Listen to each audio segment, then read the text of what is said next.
माता की, भारत माता की, भारत माता की। नमस्ते यूएस।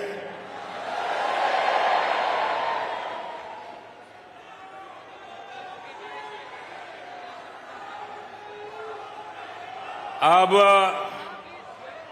अपना नमस्ते भी मल्टीनेशनल हो गया है।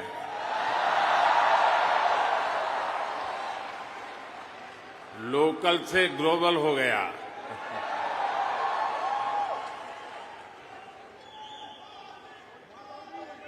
और ये सब आपने किया है।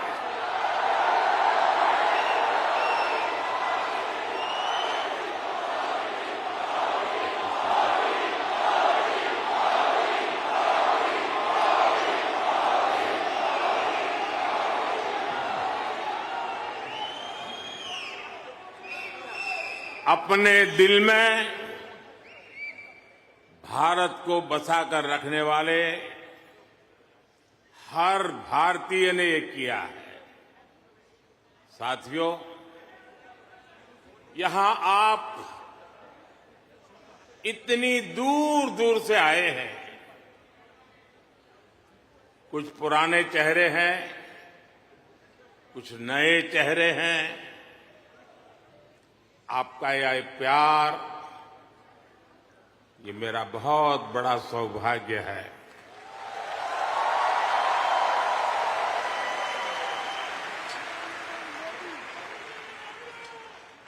मुझे वो दिन याद आते हैं जब मैं पीएम भी नहीं था, सीएम भी नहीं था, नेता भी नहीं था। उस समय एक जिज्ञासु के तौर पर यहां आप सबके बीच आया करता था। इस धरती को देखना, इसे समझना, मन में कितने ही सवाल लेकर के आता था। जब मैं किसी पद पर नहीं था, उससे पहले भी मैं अमेरिका के करीब करीब 29 स्टेट्स में दौरा कर चुका था।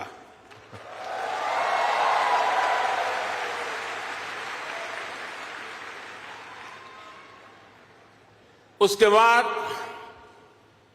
जब मैं सीएम बना तो टेक्नोलॉजी के माध्यम से आपके साथ जुड़ने का सिलसिला जारी रहा।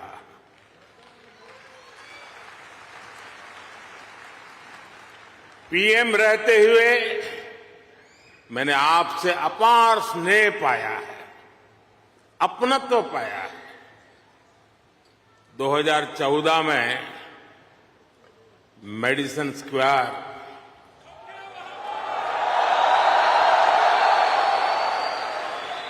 2015 में सैन होसे, 2019 में ह्यूस्टन, 2023 में वाशिंगटन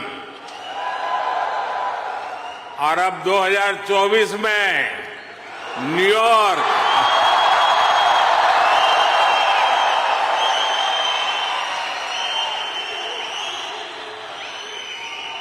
और आप लोग हर बार पिछला रिकॉर्ड तोड़ देते हैं।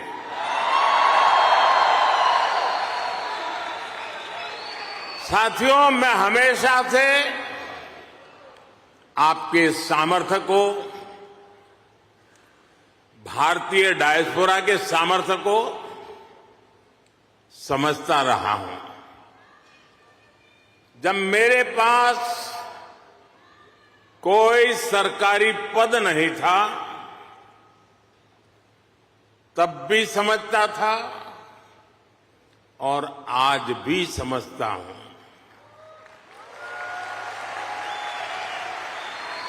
आप सब मेरे लिए हमेशा से भारत के सबसे मजबूत ब्रांड एम्बेसडर रहे हैं।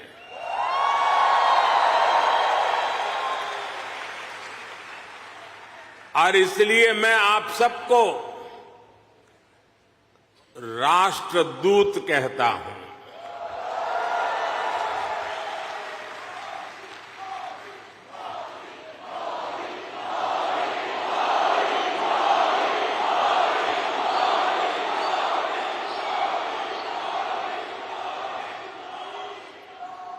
आपने अमेरिका को भारत से और भारत को अमेरिका से कनेक्ट किया है।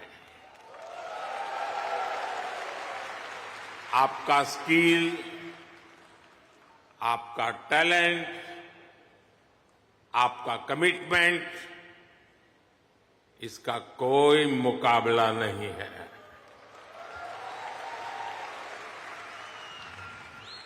आप 7 समंदर पार भले आए गए हैं, लेकिन कोई समंदर इतना गहरा नहीं जो दिल की गहराइयों में बसे हिंदुस्तान को आपसे दूर कर सके।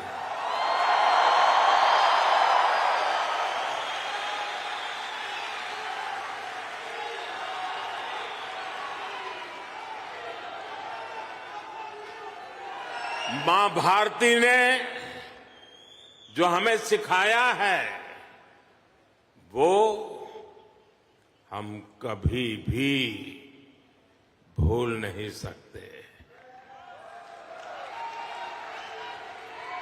हम जहां भी जाते हैं सबको परिवार मानकर उनसे घुल मिल जाते हैं। डायवर्सिटी को समझना,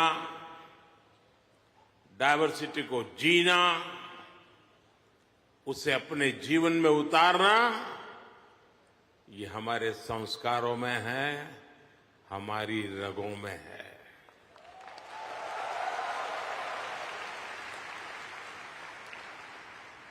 हम उस देश के वासी हैं जहां सैकड़ों भाषाएं हैं, सैकड़ों बोलियां हैं, दुनिया के सारे मत है, पंथ है, फिर भी हम एक बनकर, नेक बनकर आगे बढ़ रहे हैं।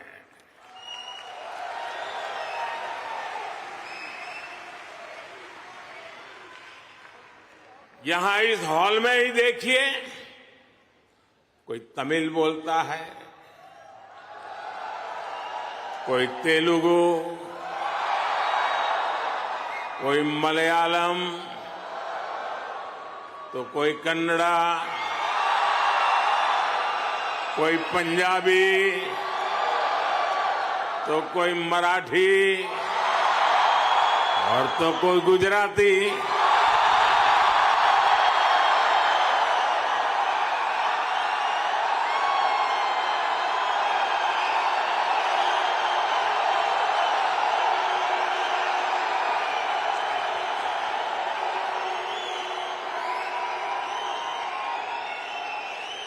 भाषा अनेक है, लेकिन भाव एक है, और वो भाव है भारत माता की। वो भाव है भारतीयता। दुनिया के साथ जुड़ने के लिए ये हमारी सबसे बड़ी स्ट्रेंथ है, सबसे बड़ी ताकत है। यही वैल्यूज हमें सहज रूप से ही विश्व बंधु बनाती है।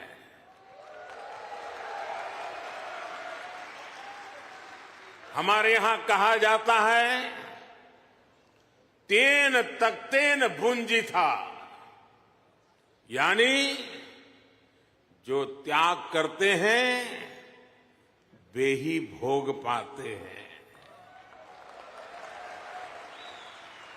हम दूसरों का भला करके, त्याग करके सुख पाते हैं और हम किसी भी देश में रहे, ये भावना नहीं बदलती है। हम जिस सोसाइटी में रहते हैं वहां ज्यादा से ज्यादा योगदान करते हैं। यहां अमेरिका में आपने डॉक्टर्स के रूप में, रिसर्चर्स के रूप में, टेक प्रोफेशनल्स के रूप में, साइंटिस्ट के रूप में या दूसरे प्रोफेशंस में जो परचम लहराया हुआ है वो इसी का प्रतीक है। अभी कुछ समय पहले ही तो यहां T20 क्रिकेट वर्ल्ड कप हुआ था।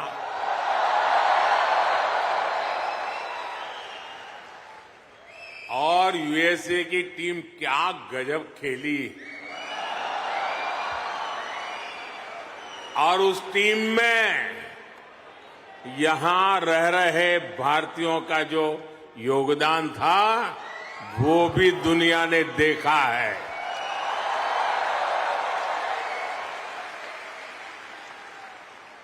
साथियों, दुनिया के लिए एआई का मतलब है आर्टिफिशियल इंटेलिजेंस, लेकिन मैं मानता हूं कि एआई का मतलब है अमेरिकन इंडियन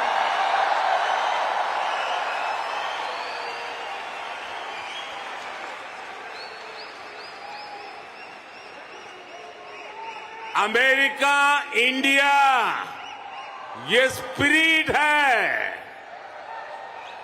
और वही तो नई दुनिया का एआई पावर है।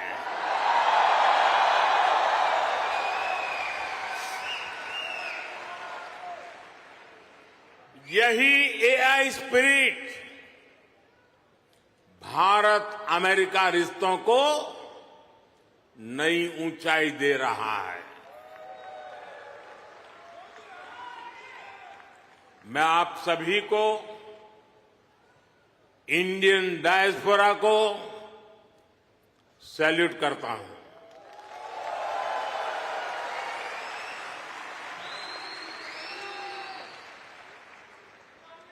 I salute you all.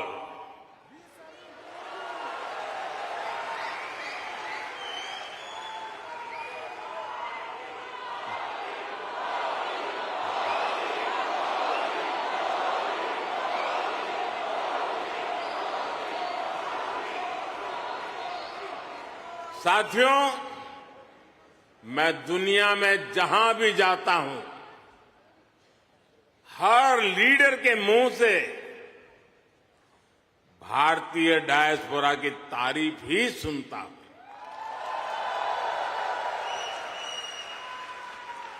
कल ही प्रेसिडेंट बाइडेन मुझे डेलावेयर में अपने घर ले गए थे।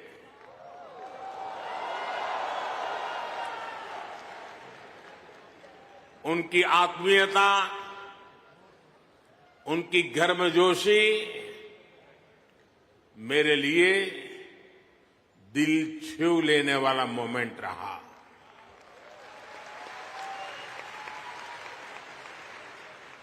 ये सम्मान 140 करोड़ भारतीयों का है।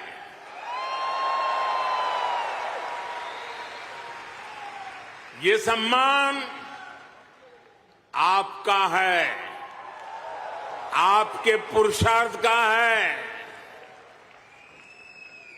ये सम्मान यहां रहने वाले लाखों भारतीयों का है।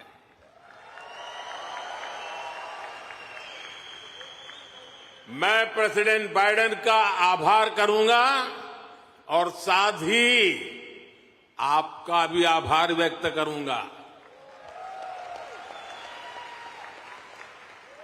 साथियों, 2024 का ये साल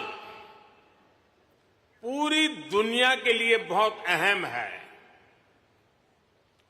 एक तरफ दुनिया के कई देशों के बीच संघर्ष है, तनाव है,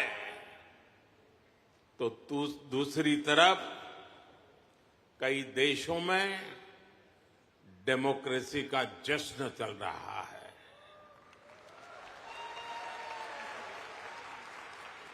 भारत और अमेरिका डेमोक्रेसी के जश्न में भी एक साथ है। जहां अमेरिका में चुनाव होने वाले हैं और भारत में चुनाव हो चुके हैं,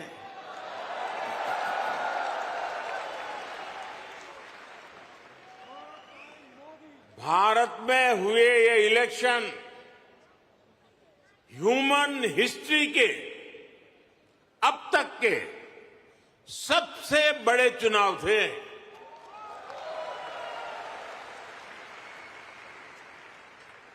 आप कल्पना कर सकते हैं, अमेरिका की कुल आबादी से भी करीब 2 गुने वोटर्स, इतना ही नहीं, पूरे यूरोप की कुल आबादी से ज्यादा वोटर्स, इतने सारे लोगों ने भारत में अपना वोट डाले।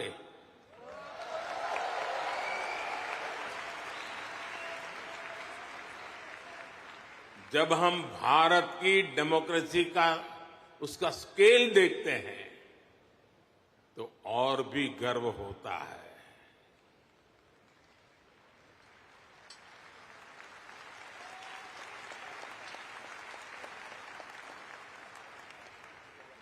तीन महीने का पोलिंग प्रोसेस, 15 मिलियन यानी 1.5 करोड़ लोगों का पोलिंग स्टाफ, 1 मिलियन यानी 10 लाख से ज्यादा पोलिंग स्टेशन, 2,500 से ज्यादा पॉलिटिकल पार्टीज,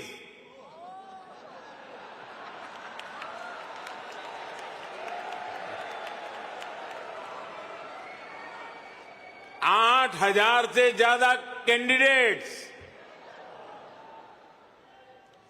अलग अलग भाषाओं के हजारों न्यूज़पेपर्स, सैकड़ों रेडियो स्टेशन, सैकड़ों टीवी न्यूज चैनल, करोड़ों सोशल मीडिया अकाउंट्स,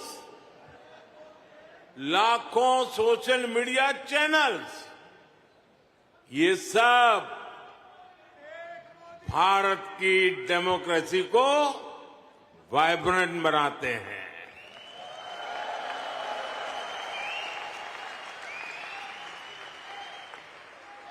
ये फ्रीडम ऑफ एक्सप्रेशन के विस्तार का दौर है।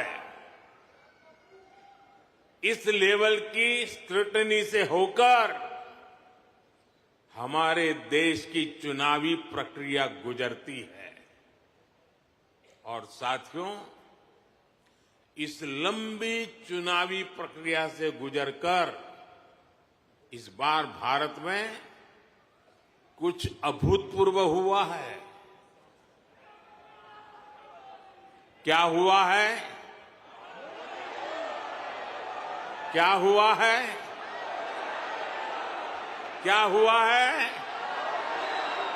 क्या हुआ है? अब की बार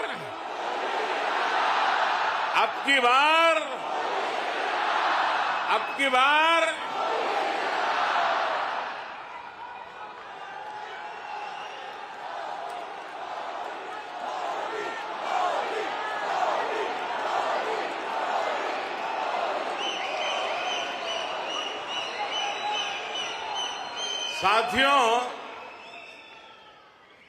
तीसरी बार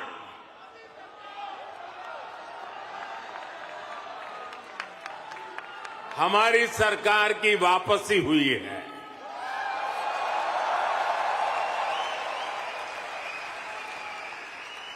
और ऐसा पिछले 60 सालों में भारत में नहीं हुआ था।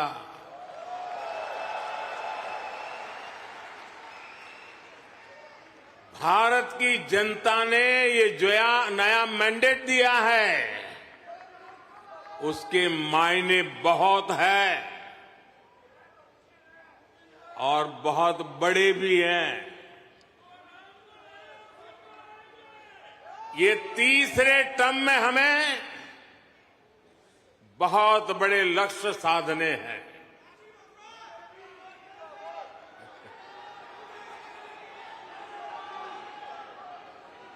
हमें 3 गुना ताकत और 3 गुना गति के साथ आगे बढ़ना है।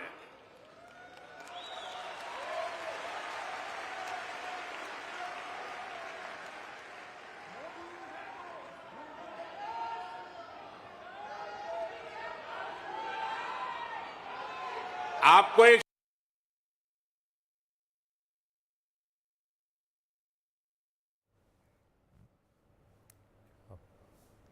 प्रधानमंत्री मोदी का इस वक्त यहाँ संबोधन चल रहा है। भारतीय समुदाय में काफी ज्यादा उत्साह देखने को मिल रहा है। और मैं पुष्प को डिफाइन करता हूं, P for progressive Bharat, you for unstoppable Bharat, S for spiritual Bharat, H for humanity first को समर्पित Bharat, P for prosperous Bharat, यानी पुष्प। पुष्प की 5 पंखुड़ियों को मिलाकर ही विकसित भारत बनाएंगे। साथियों,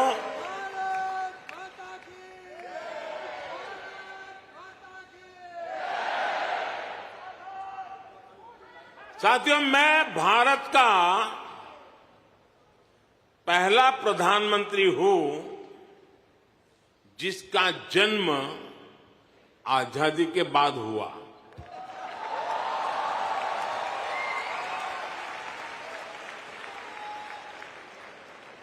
आजादी के आंदोलन में करोड़ों भारतीयों ने स्वराज के लिए जीवन खपा दिया था। उन्होंने अपना हित नहीं देखा,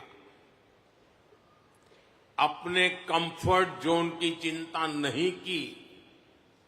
वो तो बस देश की आजादी के लिए सब कुछ भूलकर अंग्रेजों से लड़ने चल पड़े थे। उस सफर में किसी को फांसी का फंदा मिला,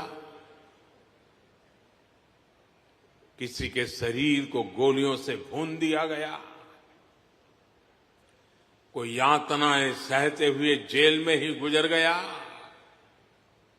कईयों की जवानी जिंदगी जेल में खप गई। साथियों, हम देश के लिए मर नहीं पाए, लेकिन हम देश के लिए जरूर जी सकते हैं।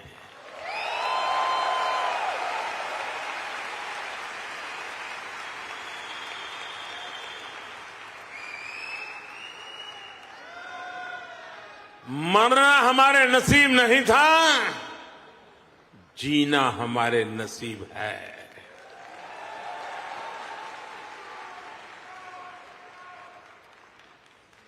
पहले दिन से मेरा मन और मेरा मिशन एकदम क्लियर रहा है।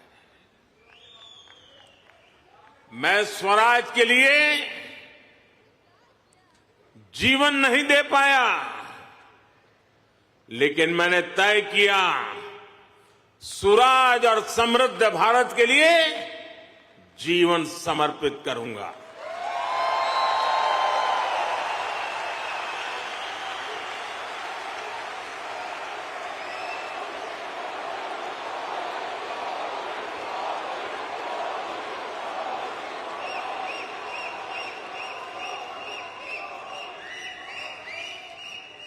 मेरे जीवन का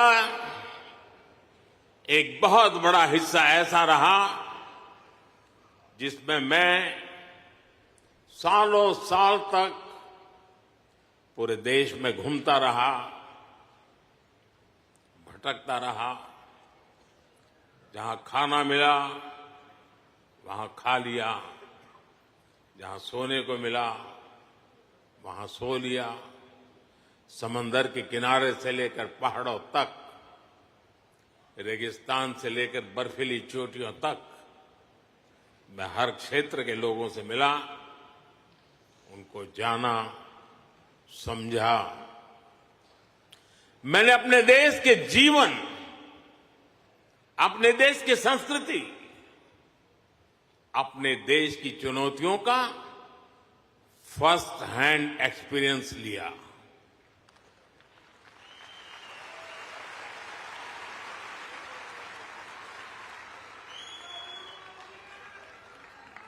वो भी एक वक्त था जब मैंने अपनी दिशा कुछ और तय की थी, लेकिन नियति ने मुझे राजनीति में पहुंचा दिया।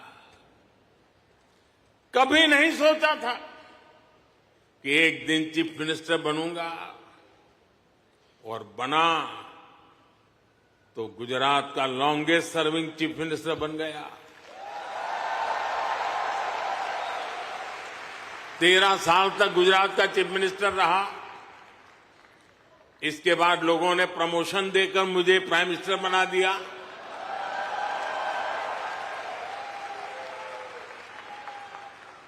लेकिन दशकों तक देश के कोने में जाकर मैंने जो सीखा है, उसी ने चाहे राज्य हो या केंद्र, मेरे सेवा के मॉडल को, मेरे गवर्नेंस के मॉडल को इतना सफल बनाया है। पिछले 10 साल में इस गवर्नेंस मॉडल की सफलता आपने देखी है, पूरी दुनिया ने देखी है, और अब देश के लोगों ने बहुत बड़े भरोसे के साथ मुझे ये तीसरा टर्म सौंपा है।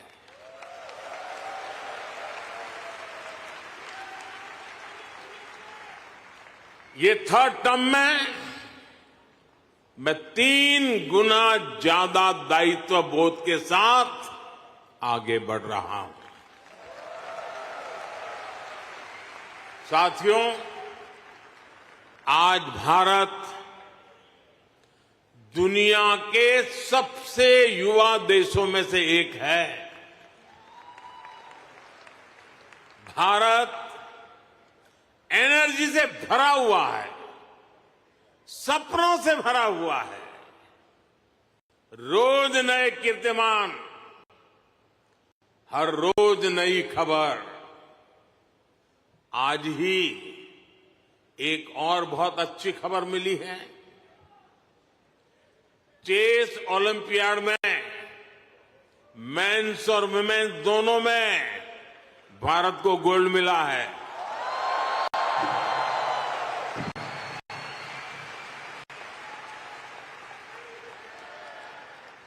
लेकिन एक और बात बताऊं, जब ज्यादा तालियां बजानी पड़ेगी। ये लगभग 100 साल के इतिहास में पहली बार हुआ है।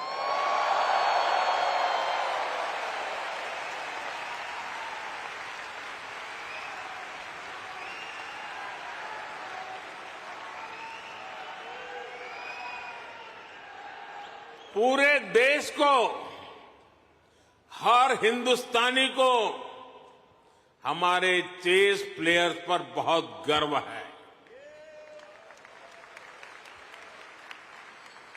एक और एआई है जो भारत को ड्राइव कर रही है, और वो कौन सा और है?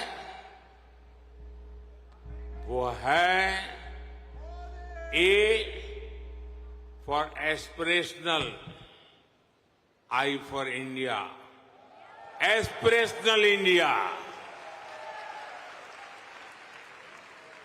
ये नया फोर्स है, नई ऊर्जा है।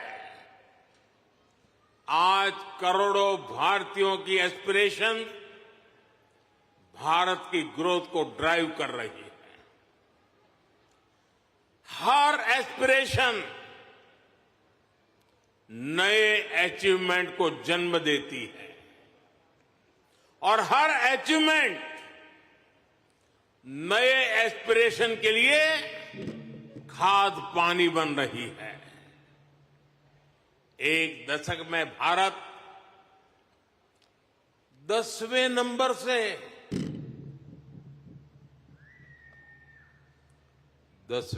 से 5वें नंबर की इकोनॉमी बन गया।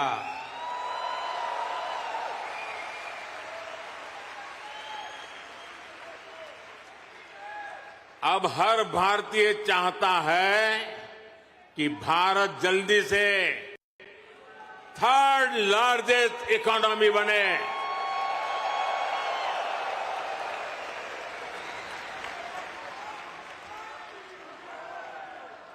आज देश के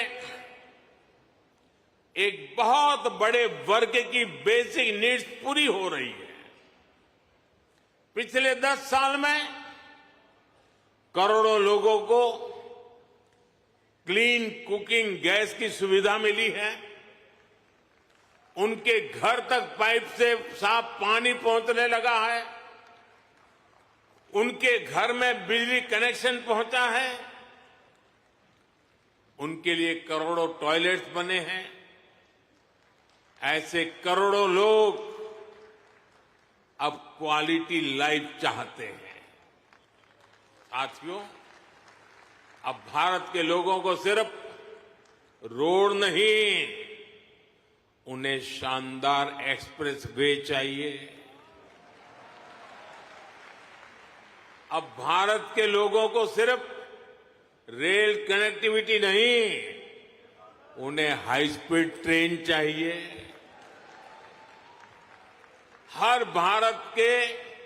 भारत के हर शहर की अपेक्षा है उसके यहां मेट्रो चले। भारत के हर शहर की अपेक्षा है उसका अपना एयरपोर्ट हो। देश का हर नागरिक, हर गांव, शहर चाहता है कि उसके यहां दुनिया की बेस्ट सुविधाएं हो, और इसका नतीजा हम देख रहे हैं। 2014 में भारत के सिर्फ 5 शहरों में मेट्रो थी। आज 23 शहरों में मेट्रो है। आज दुनिया का दूसरा सबसे बड़ा मेट्रो नेटवर्क भारत में है, और इसका हर दिन विस्तार हो रहा है। साथियों, 2014 में भारत के सिर्फ 70 शहरों में, 70 शहरों में एयरपोर्ट्स थे। आज 140 से ज्यादा शहरों में एयरपोर्ट्स है। –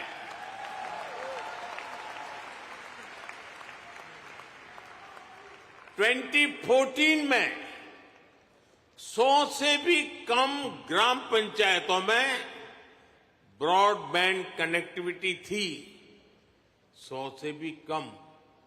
आज 2 लाख से भी ज्यादा पंचायतों में ब्रॉडबैंड कनेक्टिविटी है।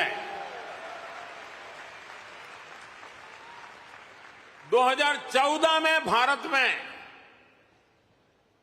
140 मिलियन यानी 14 करोड़ के आसपास एलपीजी कंज्यूमर थे। आज भारत में 310 मिलियन यानी 31 करोड़ से ज्यादा एलपीजी कंज्यूमर है। जिस काम में पहले सालों लग जाते थे, वो काम अब महीनों में खत्म हो रहा है।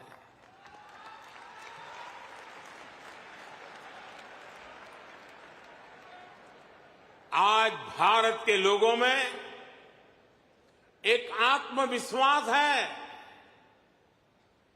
एक संकल्प है, मंजिल तक पहुंचने का इरादा है। भारत में डेवलपमेंट एक पीपल्स मूवमेंट बन रहा है और हर भारतीय विकास के इस मूवमेंट में बराबर का पार्टनर बन गया है। उसे भरोसा है भारत की सफलता पर, भारत की उपलब्धियों पर।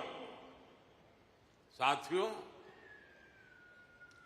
भारत आज लैंड ऑफ अपॉर्चुनिटीज है,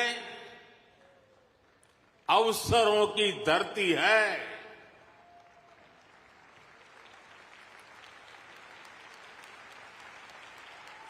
अब भारत अवसरों का इंतजार नहीं करता, अब भारत अवसरों का निर्माण करता है।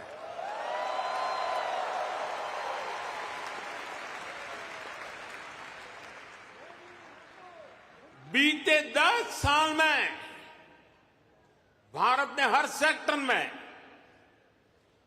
अपॉर्चुनिटीज का एक नया लॉन्चिंग पैड तैयार किया है। आप देखिए, सिर्फ 1 दशक में ही, और ये बात आप सबको गर्व देगी, सिर्फ 1 दशक में ही 25 करोड़ लोग, 1 दशक में ही 25 करोड़ लोग गरीबी से बाहर निकले हैं।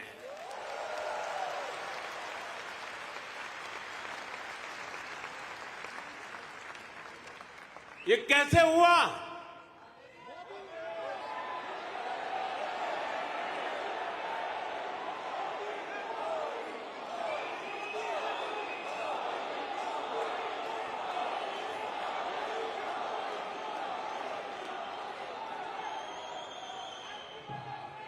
ये इसलिए हुआ, हमने पुरानी सोच बदली, अप्रोच बदली। हमने गरीब को एम्पावर करने पर फोकस किया। 50 करोड़ यानी 500 मिलियन से ज्यादा लोगों को बैंकिंग सिस्टम से जोड़ा। 55 करोड़ यानी 550 मिलियन से ज्यादा लोगों को 5 लाख रुपए तक का फ्री मेडिकल ट्रीटमेंट देना। 4 करोड़ यानी 40 मिलियन से ज्यादा फैमिलीज को पक्के घर देना। कोलेटरल फ्री लोन्स का सिस्टम बनाकर करोड़ों लोगों को ईज ऑफ क्रेडिट से जोड़ना। ऐसे अनेकों काम हुए, तब इतने लोगों ने खुद ने गरीबी को हराया।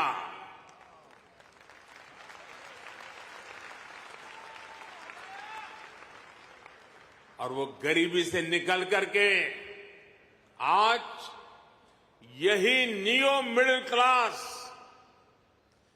भारत के डेवलपमेंट को तेज गति दे रहा है। साथियों, हमने विमेन वेलफेयर के साथ ही विमेन लेड डेवलपमेंट पर फोकस किया है। सरकार ने जो करोड़ों घर बनवाए, उनकी रजिस्ट्री महिलाओं के नाम हुई है।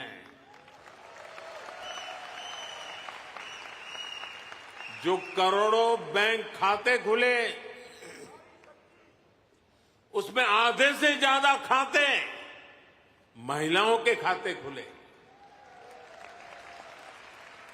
10 साल में भारत की 10 करोड़ महिलाएं माइक्रो एंटरप्रेन्योरशिप स्कीम से जुड़ी हैं। मैं आपको एक और एग्जाम्पल देता हूं। हम भारत में एग्रीकल्चर को टेक्नोलॉजी के साथ जोड़ने में अनेक प्रयास कर रहे हैं। उसमें आज खेती में, किसानी में भरपूर मात्रा में ड्रोन का उपयोग आज भारत में नजर आता है। शायद ड्रोन आपके लिए नई बात नहीं है, लेकिन नई बात यह है, इसकी जिम्मेदारी कौन संभालता है पता है? ये रूरल विमेन के पास है।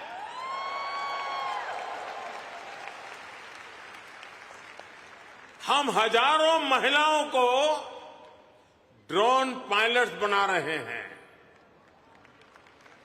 एग्रीकल्चर में टेक्नोलॉजी का ये बहुत बड़ा रिवॉल्यूशन गांव की महिलाएं लेकर आ रही हैं। साथियों, जो एरियाज पहले निग्लेक्टेड थे, वो आज देश की प्रायोरिटी है। आज भारत जितना कनेक्टेड है, उतना पहले कभी नहीं रहा। आप हैरान होंगे, आज भारत का 5G मार्केट, बताऊं? बुरा नहीं लगेगा ना? आज भारत का 5G मार्केट अमेरिका से भी बड़ा हो चुका है।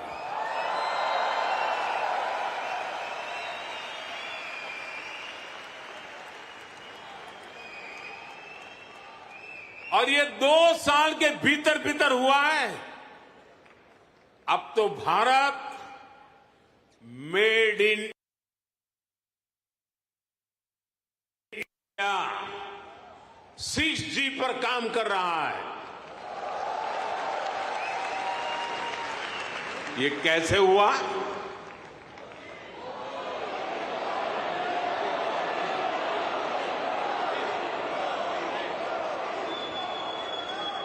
ये इसलिए हुआ क्योंकि हमने इस सेक्टर को आगे बढ़ाने के लिए पॉलिसीज बनाई। हमने मेड इन इंडिया टेक्नोलॉजी पर काम किया। हमने सस्ते डेटा पर मोबाइल फोन मैन्युफैक्चरिंग पर फोकस किया। आज दुनिया का करीब करीब हर बड़ा mobile brand made in India है।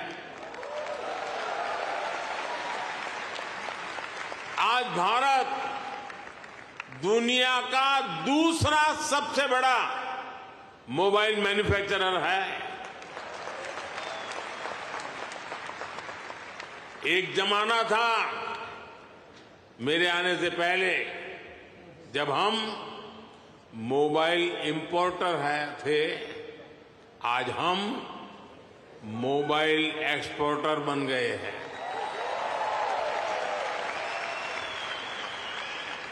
साथियों, अब भारत पीछे नहीं चलता। अब भारत नई व्यवस्थाएं बनाता है। अब भारत नेतृत्व करता है।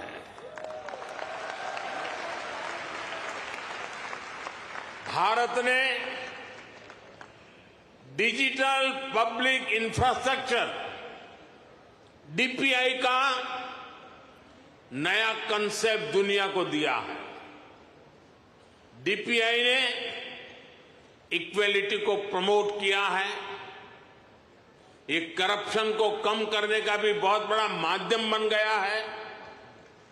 भारत का यूपीआई आज पूरी दुनिया को आकर्षित कर रहा है।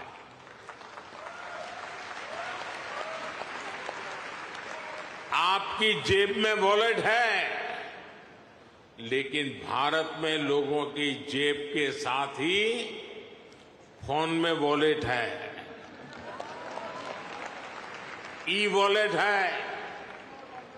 अनेक भारतीय अब अपने डॉक्यूमेंट्स फिजिकल फोल्डर्स में नहीं रखते, उनके पास डिजी लॉकर है। वो एयरपोर्ट पे जाते हैं तो डिजी यात्रा से सीमलेस ट्रैवल करते हैं। ये digital public infrastructure jobs, innovation और इससे जुड़ी हर टेक्नोलॉजी का लॉन्चिंग पैड बन गया है। साथियों, भारत अब रुकने वाला नहीं है। भारत अब थमने वाला नहीं है। भारत चाहता है दुनिया में ज्यादा से ज्यादा device made in India chip पर चलें। हमने सेमीकंडक्टर सेक्टर को भी भारत की तेज ग्रोथ का आधार बनाया है। पिछले साल जून में भारत ने सेमीकंडक्टर सेक्टर के लिए इंसेंटिव घोषित किए थे। इसके कुछ ही महीनों बाद माइक्रोन की पहली सेमीकंडक्टर यूनिट का शिलान्यास भी हो गया।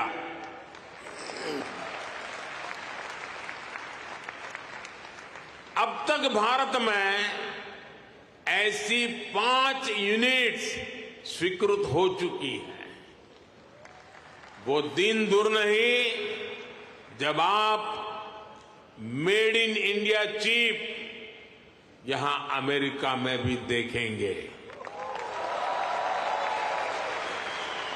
ये छोटी सी चिप विकसित भारत की उड़ान को नई ऊंचाई पर ले जाएगी।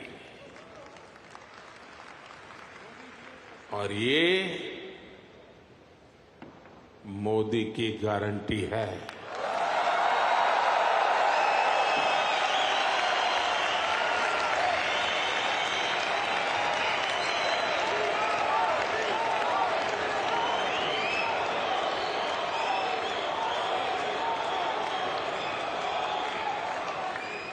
साथियों, आज भारत में रिफॉर्म्स के लिए जो कन्विक्शन, जो कमिटमेंट है, वो अभूतपूर्व है। हमारा ग्रीन एनर्जी ट्रांजिशन प्रोग्राम इसका बहुत बड़ा उदाहरण है। दुनिया की 17% पॉपुलेशन होने के बावजूद ग्लोबल कार्बन एमिशन में भारत की हिस्सेदारी सिर्फ 4% है। दुनिया को बर्बाद करने में हमारा कोई रोल नहीं है।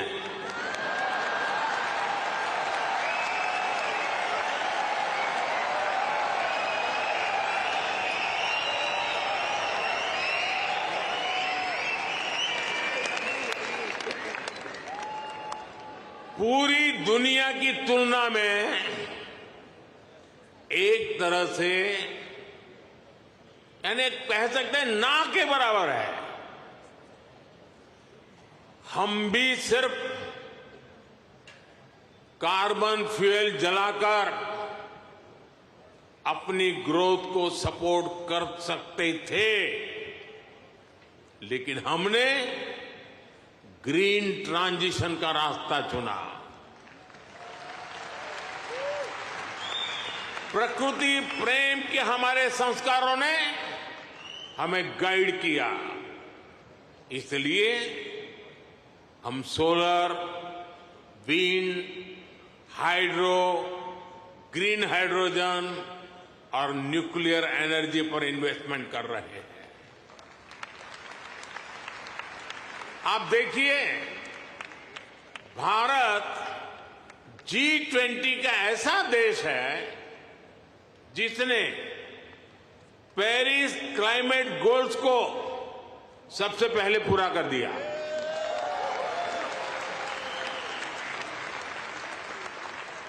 दो 2014 के बाद से भारत ने अपनी सोलर एनर्जी इंस्टॉल कैपेसिटी को 30 गुना से ज्यादा बढ़ाया है।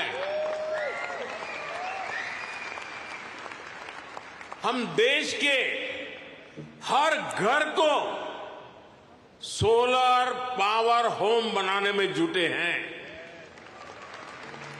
इसके लिए रूफटॉप सोलर का बहुत बड़ा मिशन हमने शुरू किया है।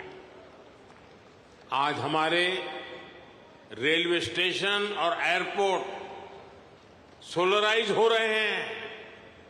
भारत घरों से लेकर सड़कों तक एनर्जी एफिशिएंट लाइटिंग के रास्ते पर चल पड़ा है। इन सारे प्रयासों से भारत में बहुत बड़ी संख्या में ग्रीन जॉब पैदा हो रहे हैं। साथियों, 21वीं सदी का भारत एजुकेशन, स्किल, रिसर्च और इनोवेशन के दम पर आगे बढ़ रहा है।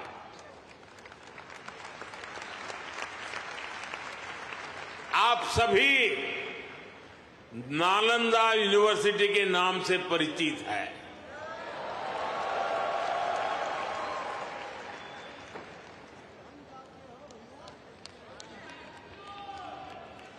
कुछ समय पहले ही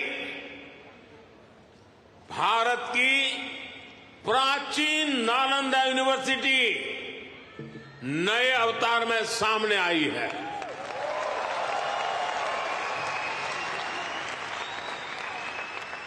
आज सिर्फ यूनिवर्सिटी को ही नहीं, बल्कि नालंदा स्पिरिट को भी रिवाइव कर रहा है। पूरी दुनिया के स्टूडेंट्स भारत आकर पढ़े। हम इस तरह का आधुनिक इकोनॉमिक सिस्टम बना रहे हैं। बीते 10 साल में भारत में, ये भी जरा आप लोगों को याद रखने जैसी बात बताता हूं मैं, बीते 10 साल में भारत में हर सप्ताह एक यूनिवर्सिटी बनी है।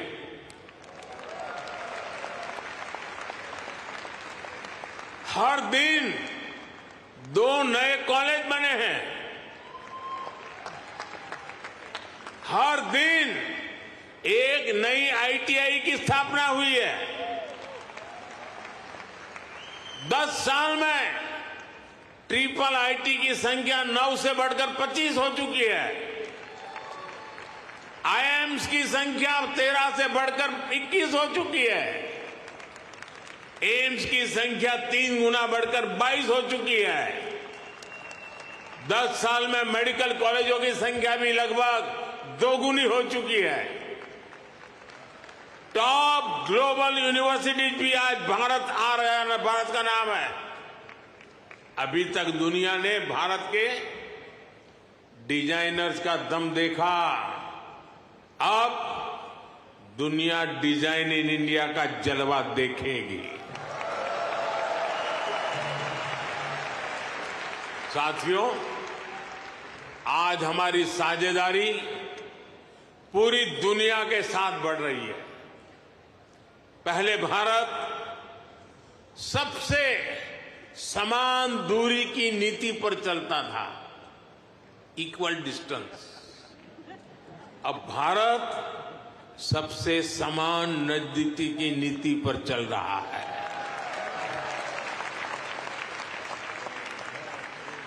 हम ग्लोबल साउथ की भी बुलंद आवाज बन रहे हैं।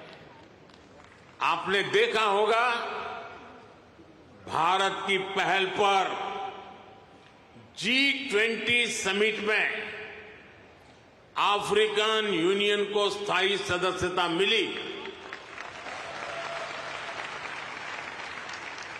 आज जब भारत ग्लोबल प्लेटफॉर्म पर कुछ कहता है तो दुनिया सुनती है।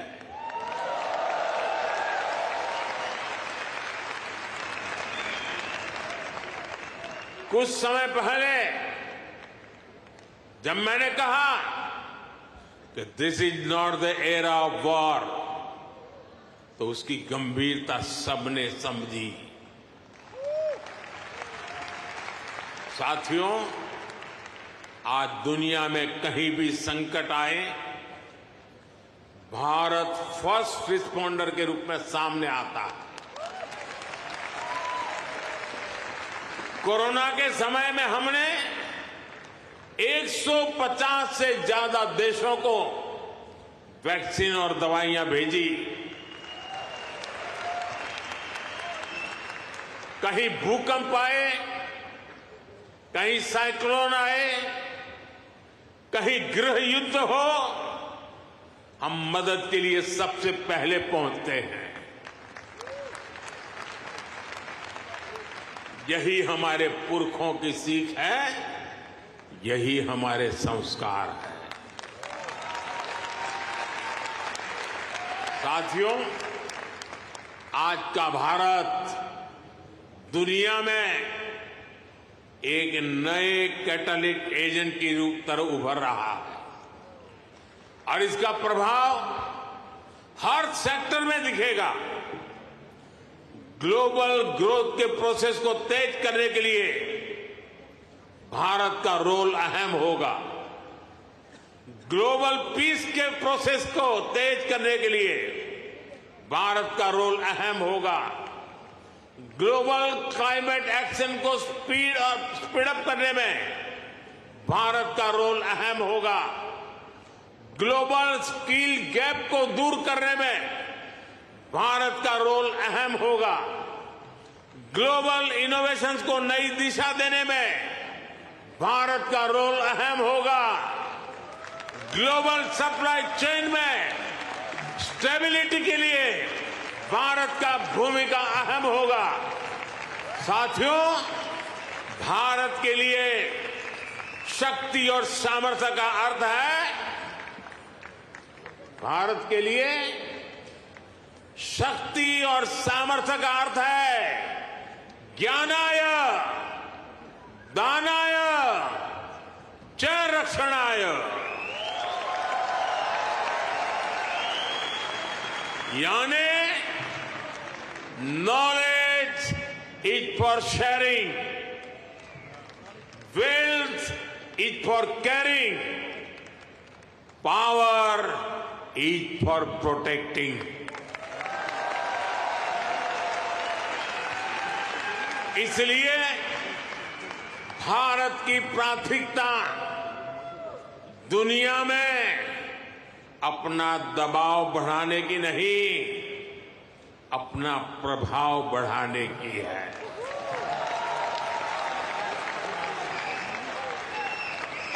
हम आग की तरह जलाने वाले नहीं, हम सूरज के किरण की तरह रोशनी देने वाले लोग हैं।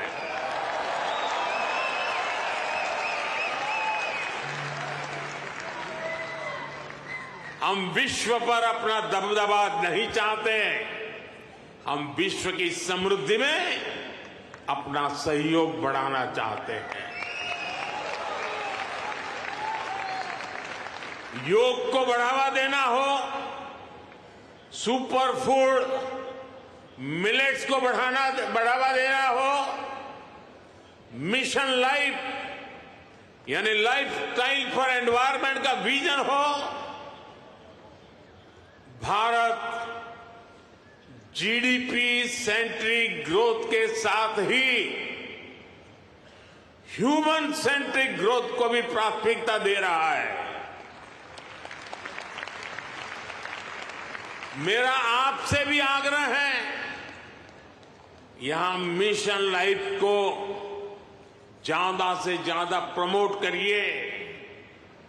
हम अपनी लाइफस्टाइल में थोड़े से बदलाव करके भी पर्यावरण की बहुत मदद कर सकते हैं। शायद आपने सुना होगा और हो सकता है आप में से कुछ लोगों ने इनिशिएटिव लिया भी हो, आजकल भारत में एक पेड़ मां के नाम, अपनी मां को याद करते हुए एक पेड़ लगाना। मां जिंदा है तो साथ ले जाना, मां नहीं है तो तस्वीर ले जाना। एक पेड़ मां के नाम लगाने का अभियान आज देश के हर कोने कोने में चल रहा है और मैं चाहूंगा आप सभी यहां भी ऐसा अभियान चलाएं।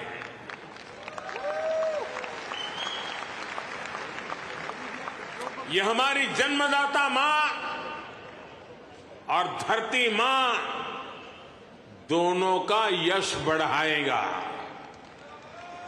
साथियों, आज का भारत बड़े सपने देखता है, बड़े सपनों का पीछा करता है। अभी कुछ दिन पहले ही पेरिस ओलंपिक खत्म हुए हैं। अगले ओलंपिक्स का होस्ट यूएसए है। जल्द ही आप भारत में भी ओलंपिक्स के साक्षी बनेंगे।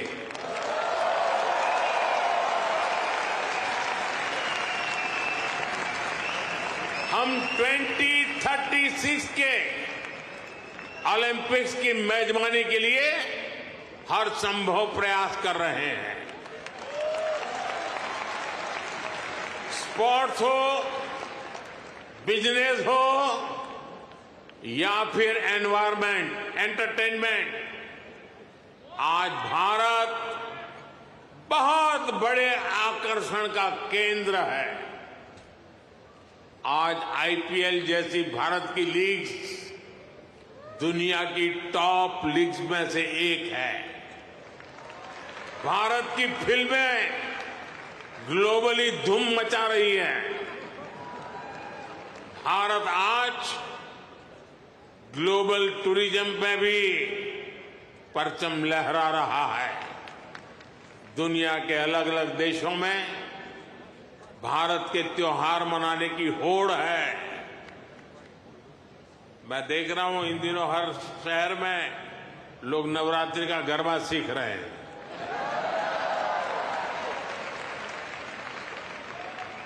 ये भारत के प्रति उनका प्यार है। साथियों, आज हर देश भारत को ज्यादा से ज्यादा समझना चाहता है, जानना चाहता है। आपको एक और बात जानकर खुशी होगी, कल ही अमेरिका ने हमारे करीब 300 पुराने जो शिलालेख और मूर्तियां थी जो कभी हिंदुस्तान से कोई चोरी कर गया होगा, कोई 1500 साल पुरानी, कोई 2000 साल पुरानी, 300 शिलालेख और मूर्तियां भारत को लौटाई है।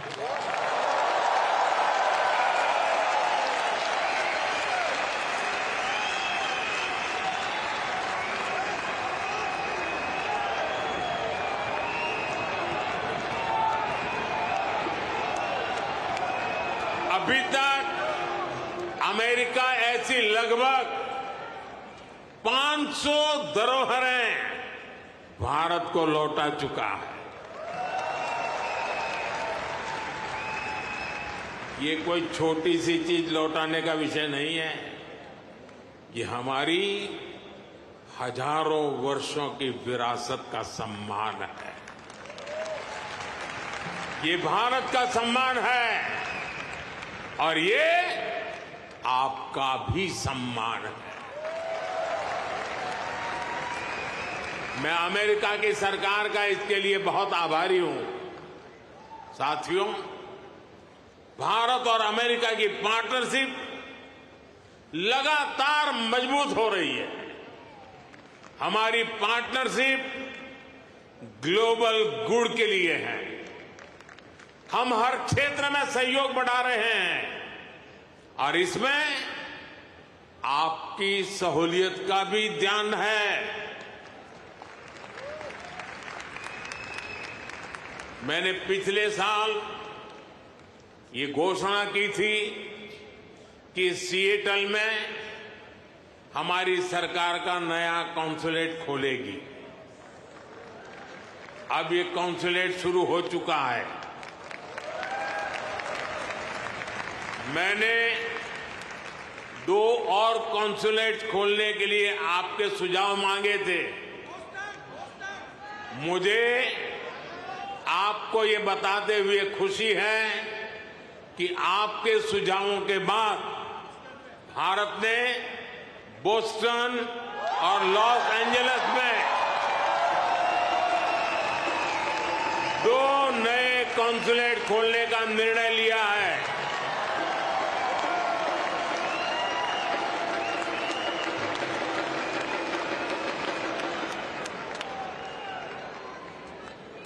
मुझे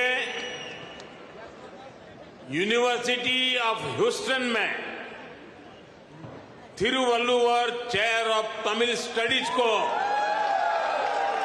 अनाउंस करने की भी खुशी है।